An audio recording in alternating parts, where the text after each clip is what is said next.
Right now, tonight, while you are fast asleep, your body is supposed to be doing something quietly remarkable. It is supposed to be switching off. Your kidneys are meant to slow right down, your bladder is meant to sit there and just hold, and your brain is meant to stay in the deep, still water of proper sleep for hours at a time. For a lot of people, that is not what happens. Instead, somewhere around 2 or 3 in the morning, you surface.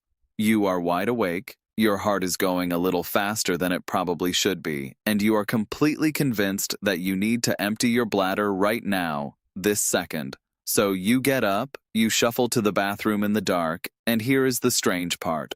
Hardly anything comes out. If that sounds familiar, I want you to sit with that for a moment because it is telling you something important.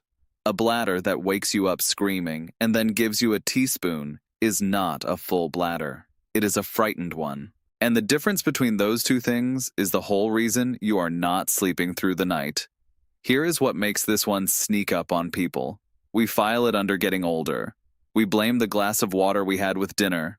We tell ourselves everyone our age gets up once or twice, no big deal. And the bladder gets all the blame while the real problem sits somewhere completely different and goes completely unnoticed. Meanwhile, the cost is adding up quietly every single night.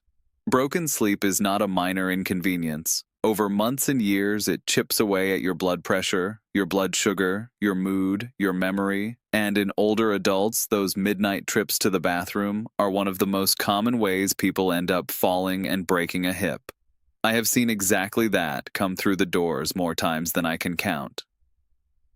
Hi, I'm Dr. James Whitfield. I'm an emergency medicine physician. I have spent just over a decade in the ER, and in that time I have treated more than 40,000 patients. And the longer I do this job, the more I realize that almost everything serious I see did not start in the emergency room. It started years earlier, quietly, in the small things people ignored. So this channel exists for one reason: to help you fix the small things now, so that you and I never have to meet under the worst possible circumstances. I want to keep you living a long, sharp, independent life, and out of my department entirely. So here is what I want to do today. First, I am going to show you what is actually supposed to happen to your bladder overnight, because the system is genuinely elegant once you see it. Then I am going to show you the real reason you wake up needing to go, and I promise you it is not the reason you think. There is a connection here between your breathing and your bladder that almost nobody talks about, and once you understand it, you cannot unsee it. And then I am going to give you one single breathing move you can do tonight, in bed, that works directly on that system. At the very end, I will give you a simple, practical framework for the whole thing, the bedtime version and the 3 in the morning version, so you actually know what to do when you wake up. Stick with me to the end for that part, because that is where this becomes real. Quick honest thing before we get into it. If these videos help you, the single biggest thing you can do for this channel is hit subscribe. I promise to keep making the most useful, most honest health videos I possibly can. And if you get to the end of this one and you have not learned something genuinely new, something you can use tonight, then by all means unsubscribe. No hard feelings at all. But it really does help these videos reach more people who are lying awake at 3 in the morning wondering what is wrong with them. So if that is you, please consider it. Right, let me show you how this is meant to work, because it is beautifully simple when you think about it. During the day, your kidneys are busy. They are filtering your blood and making urine more or less constantly. But your body is smart. It does not want you up every hour through the night, so it has a night shift manager. It is a hormone. And the short version is that as you settle into sleep, your body releases more of a hormone that tells your kidneys, in effect, slow down, we are closing for the night. Your urine production is supposed to drop right off while you sleep. Less urine made means the bladder fills slowly, the bladder holds comfortably, and you sleep straight through. That is the design. That is what is supposed to happen every single night. Now, here's where it gets really interesting because there is a second half to this that most people have never heard about. It is not just about how much urine you make. It is about how loudly your bladder is allowed to complain. Your bladder has a muscle in its wall. When that muscle squeezes, you feel the urge to go. During deep sleep, in a calm body, that muscle stays relaxed and quiet, and your brain basically turns the volume way down on any signals coming from down there. Your bladder could be half full, and you would not have the faintest idea, because your nervous system is in what I call rest and digest mode. Think of it like the brake pedal of your body. Everything is calm, slow, quiet. The thing is, that whole calm system runs on one wire, and that wire is shared with something you do every second of your life without thinking about it. Your breathing. Let me explain, because this is the part I really want you to take away. The big dome-shaped muscle under your lungs, your diaphragm, the one that pulls air in when you breathe deeply, sits directly above another set of muscles, your pelvic floor, the muscular hammock that sits underneath your bladder. These two move together. They are partners. When you breathe slowly and deeply, your diaphragm drops down, your pelvic floor gently relaxes, and your whole midsection settles. When you breathe in fast, shallow, anxious little sips of air from your chest, that partnership tightens up and your pelvic floor stays braced and tense, sitting right under a bladder that is now being squeezed and prodded from above. So picture what is actually happening in a lot of people at bedtime. You get into bed, but your mind is still running. The day is replaying, your body is still in fight or flight mode, the accelerator is still pressed down, even though the lights are off. And in that state, 3 things go wrong at once. First, you never drop into proper deep sleep. You float in the shallow stuff, light and easily disturbed. Second, because you are not in deep sleep, that night shift hormone never fully kicks in, so your kidneys keep making more urine than they should. And third, your pelvic floor stays tense, and your nervous system keeps the volume turned all the way up on your bladder, so a bladder that is only a little bit full sends a signal, and instead of your brain ignoring it, your brain treats it like a 5-alarm fire. It is a smoke detector going off over a slice of slightly burnt toast. That is the trap. You wake up, you are flooded with that urgent feeling, you rush to the bathroom convinced you were about to burst, and then almost nothing comes out, because there was never very much in there to begin with. And now you are wide awake, the accelerator is pressed down even harder, and the whole miserable cycle starts again. Less deep sleep, less of the hormone, more urine, more false alarms. So let me be really honest here about who the villain actually is. It is not your bladder. Your bladder is mostly fine. It is not even really about how much water you drank. The true villain is a nervous system that is stuck in the wrong gear at bedtime. Your foot is on the accelerator when it should be on the brake. And once you see it that way, the fix becomes obvious because you have direct, hands-on access to that brake pedal. It is your breath. This is the bit I have been promising you. There is one breathing move that does this job, and I want you to think of it as a downshift breath, because that is exactly what it does.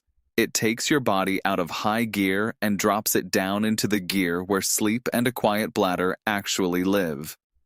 Here is the move. You are lying on your back or on your side, whatever is comfortable. Put one hand flat on your belly, just above your belly button. Now breathe in gently through your nose for a slow count of 4, and as you do, you want to feel that hand on your belly rise. Not your chest, your belly.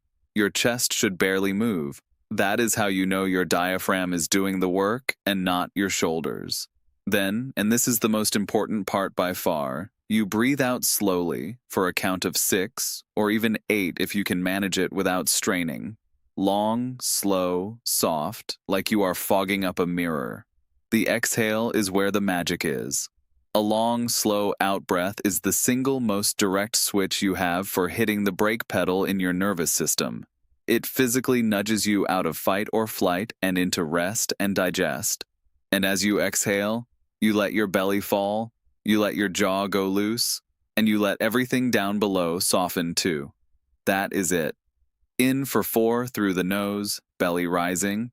Out for 6 to 8, slow and soft, everything letting go. What we know is that breathing at this slow, steady pace, somewhere around 5 or 6 breaths a minute, is about the most reliable way there is to shift the balance of your nervous system toward calm.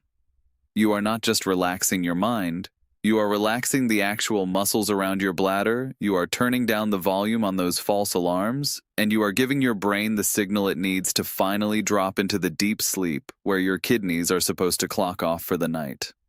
Now let me give you the practical framework, because knowing the move is one thing and actually using it is another, and most videos stop right before this part. There are 2 times to use the downshift breath. The first is before you have a problem. As you get into bed, before you even try to sleep, do this breathing for about 5 minutes. In for 4, out for 6 to 8, belly soft. You are setting the gear for the whole night before your head is even on the pillow. Do not wait until there is a problem to use the break. The second time is the one that changes everything, and it is the 3 in the morning version. When you wake up with that urgent feeling, here is what I want you to do. Do not bolt out of bed. That panicked rush to the bathroom is you flooring the accelerator at the exact moment you need the break. Instead, stay exactly where you are, lie still, and start the breathing. In for 4, out for 6 to 8. Give it 5 or 6 slow breaths. What you will very often find, and I mean this, is that the urge rises like a wave, peaks, and then it passes, and it settles, and you drift back off without ever getting up. Because it was a false alarm, and you just turned the alarm off. The more nights you do this, the more your bladder relearns that a small signal does not mean emergency, and the false alarms get quieter and rarer. A couple of things that support the whole system. Try to do most of your drinking earlier in the day and ease off the fluids in the 2 or 3 hours before bed, especially coffee and alcohol, both of which press the accelerator and crank up urine production at the worst possible time, and keep the bathroom trip itself calm and dark if you do need to go. Bright light at 3 in the morning slams your foot back on the accelerator. Now, I have to be a doctor for one moment here, and this matters. This breathing approach is for the common, frustrating, stress and sleep-driven version of waking up at night, and that covers a huge number of people. But waking up to urinate can sometimes be your body waving a flag about something else. If this came on suddenly, if you are also unusually thirsty all the time, if you notice swelling in your ankles, if you are a man over 50 and the stream itself has changed, if there is any pain or any blood, or if you simply cannot get it under control, please go and see your primary care doctor. Things like sleep apnea, where your breathing actually stops during the night, and diabetes and heart and prostate issues can all show up first as nighttime bathroom trips. This is not meant to scare you at all. It is just the whole reason I make these videos. The number was always there if someone looked, so get it looked at. So let me zoom out, because this is about more than one good night's sleep. The thing I have learned in over a decade in the ER is that almost nothing that goes badly wrong in the human body announces itself loudly at the start. It builds quietly in the things we wave away as just getting older. Your sleep is the foundation that everything else is built on. Your heart, your blood sugar, your brain, your mood, all of it gets repaired and reset in those deep hours you have been losing. So learning to take your own foot off the accelerator at night is not a small thing. It is one of those quiet daily inputs that compounds for better over decades. Nobody in the healthcare system is going to do this part for you. This one is yours, and the beautiful thing is, it costs nothing and you can start tonight. So tonight, when you get into bed, try it. In for 4, out for 6 to 8, belly soft, and let your body finally drop into the right gear. If this helped, please do hit subscribe and give the video a like. It genuinely helps these reach more people who need them. I will see you in the next one. Take care of yourselves.